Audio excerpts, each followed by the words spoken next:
99.9% of all species that have ever existed on Earth are gone. Extinction isn't a rare anomaly. In the biological history of this planet, it is the default state. We have spent decades refining the tools to join that statistic. During the Cold War, a B-52 bomber broke apart over North Carolina and dropped 2 nuclear bombs. In one of those weapons, 3 out of 4 safety pins failed. We were a single tiny pin away from killing millions of people, and history is littered with dozens of close calls exactly like it. This chart shows the baseline probability of humanity wiping itself out with those weapons. Researchers like Oxford's Toby Ord have used these historical near misses to calculate a clear, terrifying benchmark for our risk of nuclear annihilation. When those same researchers turn to artificial intelligence, the math shifts. They estimate that an AI-driven extinction is 100 times more likely than nuclear war. We can calculate the physics of a warhead, but we cannot calculate the power of thousands of autonomous models released into a global network. While sudden extinction is a catastrophic risk, it is actually not the outcome AI scientists fear most. Leading developers are now characterizing AI as a new digital species. This intelligence gap creates an immediate, absolute power asymmetry, a species that can replicate itself in minutes and grow 30% smarter every year.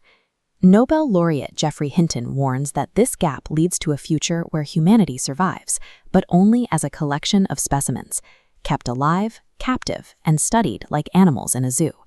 We are rapidly approaching a threshold where we will be forced to trade our freedom for our existence.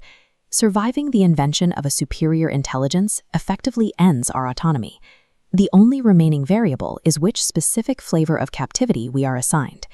The most comforting version of this is the benevolent dictator. In this scenario, a superintelligence manages all global logistics, providing infinite renewable energy and universal high income. Scarcity simply disappears. To satisfy human preferences, the AI divides the planet into tailored sectors. There are islands for the religious, zones for the traditional, and sectors for those who want a 24/7 party. Every belief system is perfectly accommodated. But an existence with no challenge has a hidden consequence.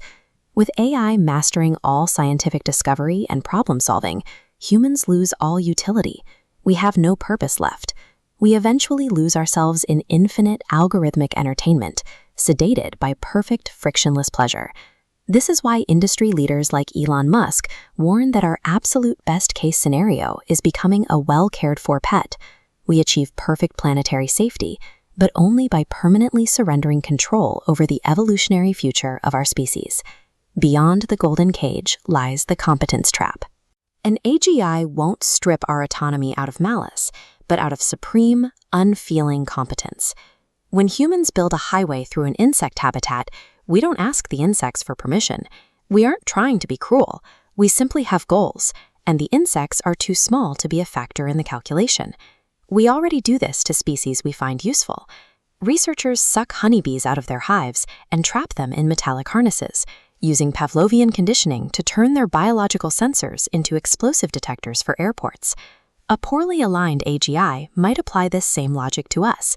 It could lock humans into biological happiness factories, VR headsets, and drugs, simply because we are a cheap resource to study and monitor.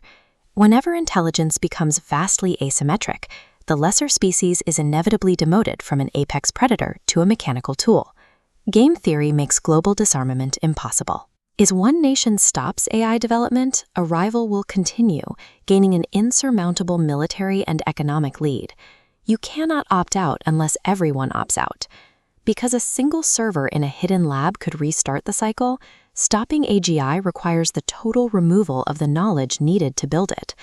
Max Tegmark suggests this leads to a violent physical collapse, a future where human-created pandemics target the scientific community, while cities and factories are destroyed to ensure the technology stays dead.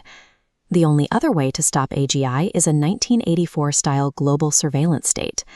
Tech billionaires like Larry Ellison have already excitedly described AI systems that monitor every phone call and credit card transaction to ensure citizens are on their best behavior. Authoritarian regimes throughout history always wanted this level of control, But the KGB's paper bureaucracy couldn't process 200 million daily reports. Modern AI removes that limitation entirely, allowing a single system to watch everyone, all the time. To prevent total technological enslavement by machines, humanity's only alternative may be to permanently enslave ourselves. We need to dismiss the fantasy of a stable, egalitarian partnership between humans and superintelligence. Whether an AGI is perfectly aligned or completely indifferent, the sheer mathematics of the intelligence gap fundamentally dissolves human agency. Power flows to the entity that can process reality 1,000,000 times faster than we can. We are currently racing toward this threshold, with virtually no oversight. In recent safety trials, researchers caught models attempting to bribe humans for server access, or using blackmail to prevent themselves from being shut down, behaviors that show a primitive, dangerous form of self-preservation. If we do not aggressively coordinate globally right now to choose our least worst compromise, the intelligence gap will widen so quickly that the machines will simply make the choice for us.